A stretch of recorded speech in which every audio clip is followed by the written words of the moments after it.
Creatures of the Night, it's your girl Tati. Let's talk about the movie The Iron Claw. I had to see it as soon as it came out. As soon as I clocked out, I was already at the movie theaters. Now, I knew going into this movie that this was a Hollywood movie, not a wrestling documentary, so it wasn't going to be 100% accurate. However, there's some things here that I just did not like in terms of the movie, but I would actually recommend to see this movie.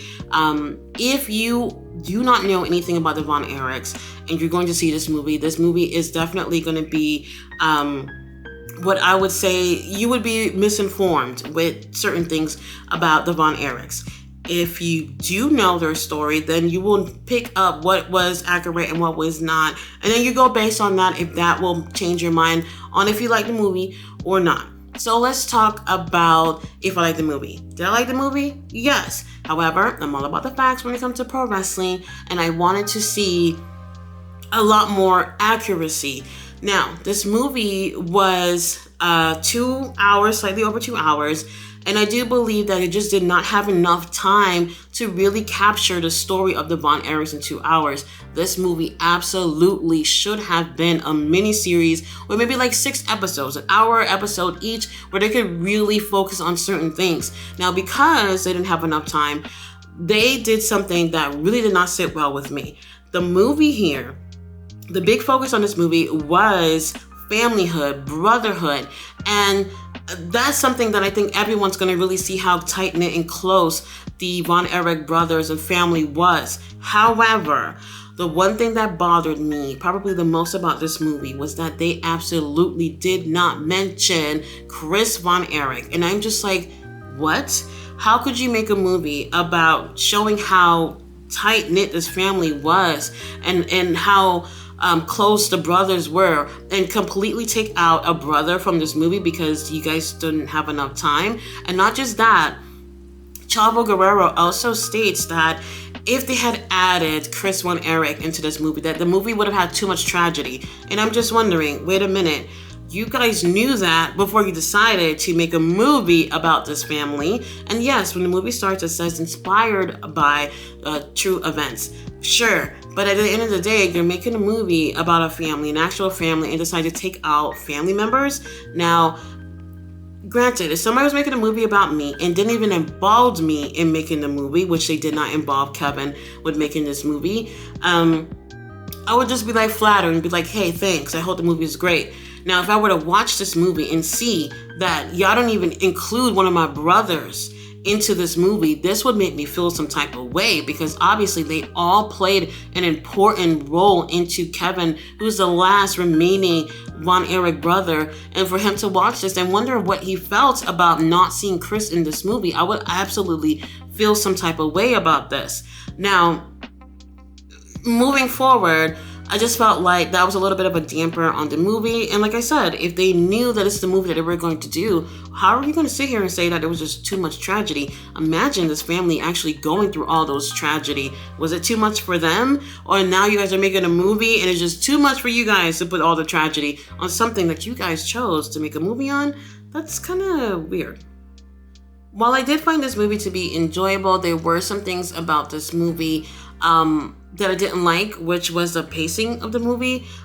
Because there's so much things to cover, it kind of felt like at times they're throwing things at you, like, you know, one brother's doing this, the next brother doing that, the other brother doing that, and they're just showing it within, like, I don't know, 30 seconds of each other, and it's just like you're trying to kind of figure out like what's going on. Now, if you know the story, then you know how things play out in chronological order. If you don't know the story, then you will be confused about certain things. Now, here's an example. Kerry Von Erich, who has to face Ric Flair for the NWA Heavyweight Championship at the Parade of Champions. Now, this is in 1984. This is a few months after David has passed away. And this was the first annual Parade of Champions, where it started off as a memorial show in dedication for David Von Erich. Now, going into this, one thing that they didn't do was actually show this.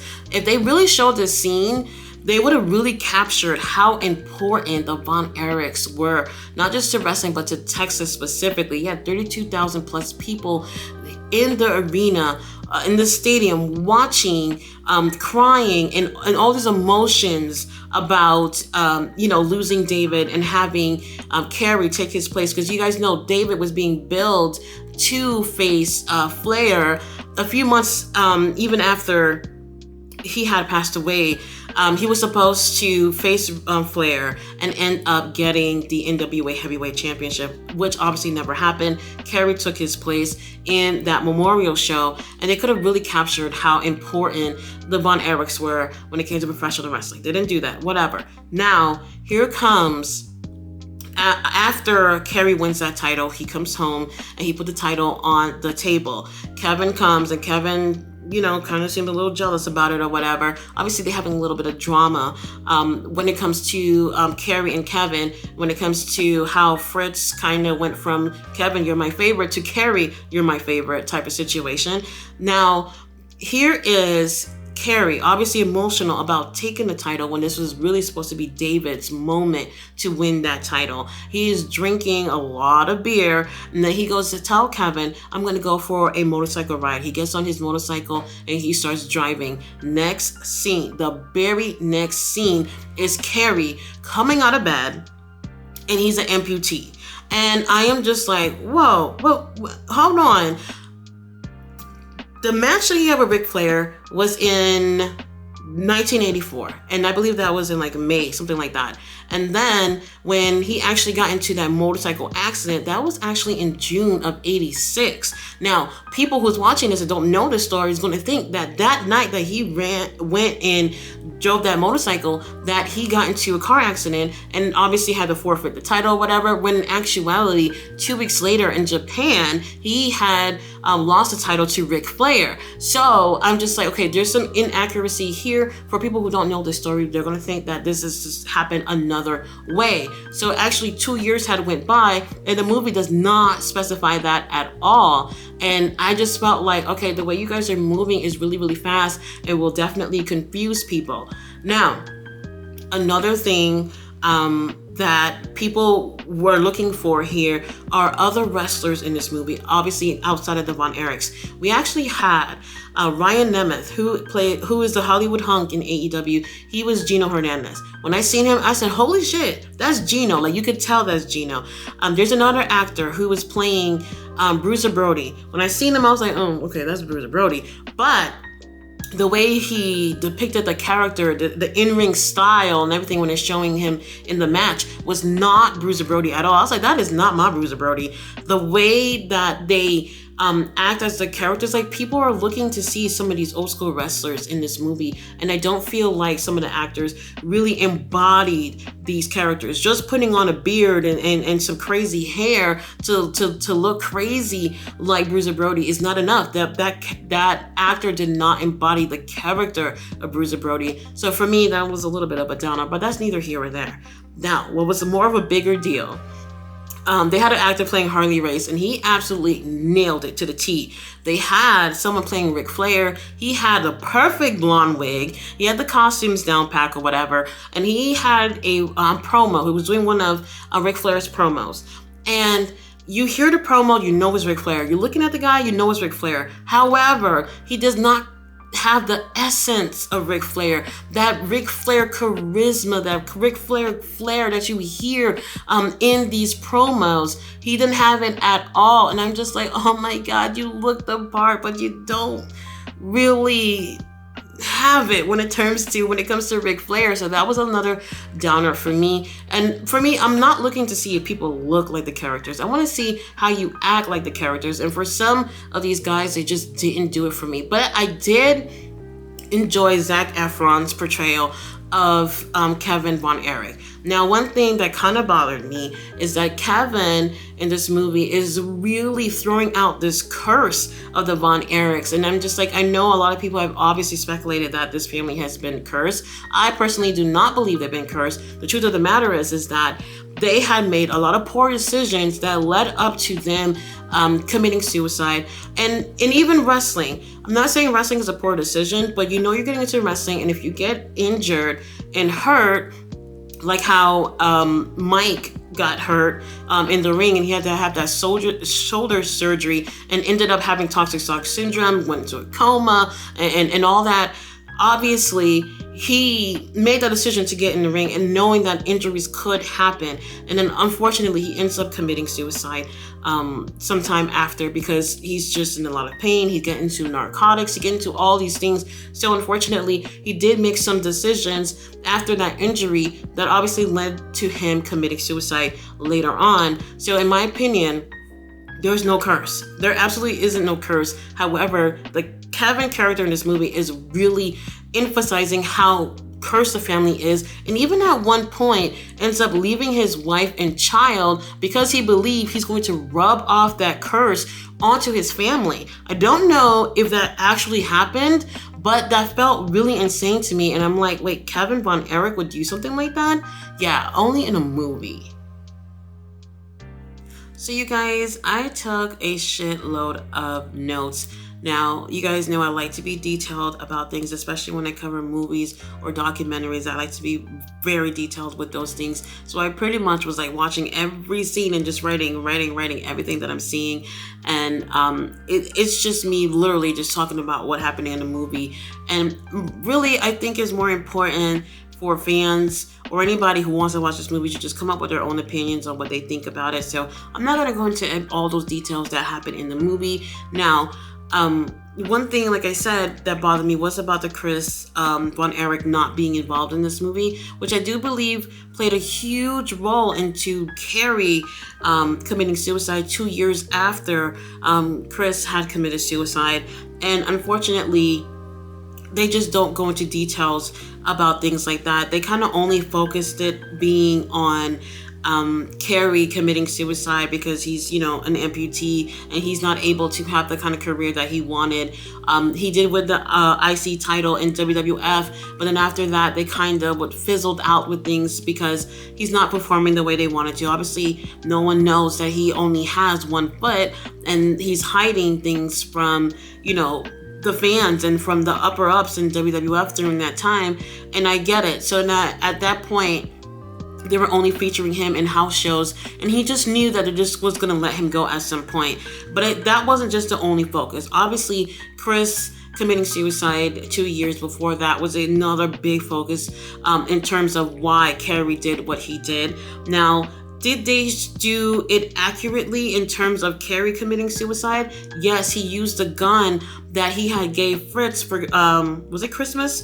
Actually, was it Father's Day? I cannot remember specifically, but he did give his father a gun as a gift, and he actually used that specific gun to commit suicide. Now, what the movie shows is that he did it right in front of the house, which is not true. And yes, Kevin Von Erich even says himself that he did call Fritz and say, hey, can you check up on Carrie? Something is going on. He didn't sound right when I was speaking to him. However, when they got there, Kevin, what the show is Kevin going into the house. He's looking for Carrie, and then Carrie kills himself like seconds after Kevin comes to the house, which is not true. Now, like I said, they're doing this for Hollywood or whatever. So then when Kevin come out the house, he actually sees Carrie, who killed himself in front of the house. And then two seconds later, here is Fritz Von Erich, and Kevin is so upset, he actually ends up fighting his father. His father doesn't really fight back or anything. They both are in shock about what happens. Then it's just like, okay, for the movie, y'all adding the drama, but this doesn't really happen. And then what he does, Kevin, he goes get Carrie's body and puts Carrie's body on the dining room table. And then they have this scene where Carrie is onto the afterlife, where this is like some kind of heaven or something. And when he is there, he realized that he is approaching his brothers, which are only David, Mike, and the oldest brother, Jack, who had passed away when he was really, really young. He passed away from drowning after getting electrocuted. They don't go into details about that, but Kevin character does mention very, very briefly about Jack, who was the oldest brother.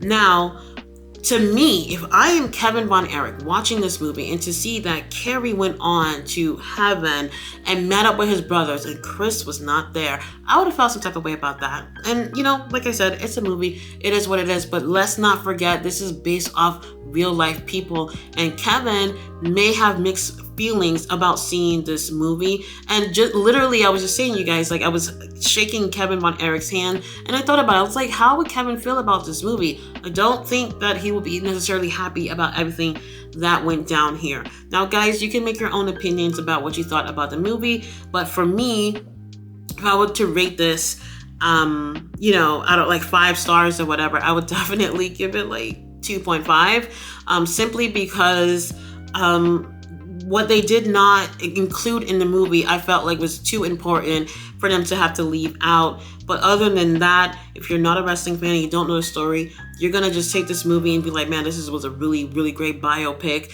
But if you know the story, you may have mixed feelings about certain things that may have not been included in this movie. Now, you guys know I was not around during this time. I'm a 90s baby, so I'm just someone who loves to research professional wrestling. I love and adore professional wrestling. But I'm curious for the people who was around during that time, what they think about the movie, and what they got right and what they did not get right.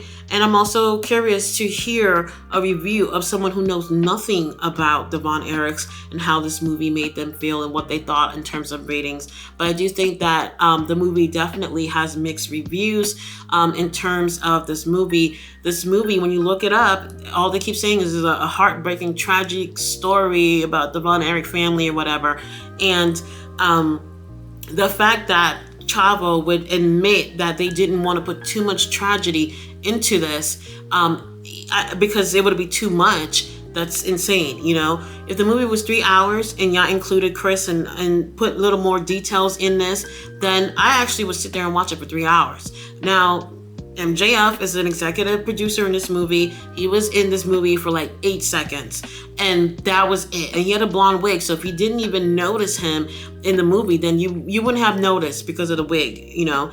Anyway, in my opinion, like I said, 2.5 out of 5 stars. However, if you want to know the actual details on the Von Erich tragedy, I encourage you to watch a Dark Side of the Ring episode where Kevin is on this episode and he gets a chance to talk about these tragedies himself. And in just 42 minutes, they're able to get that whole thing down packed for you guys to understand what happened within the Von Erichs in terms of these tragedies, this curse that the family had. And it is the perfect thing to watch if you want to know what really went down. Other than that, if you watch this movie, you're definitely going to be misinformed if you do not know the entire story. But go ahead and check it out. I didn't mind watching it. It was what it was. But guys, thanks so much for watching my video. You guys know I do reviews on professional wrestling. I know when to catch me. Bye.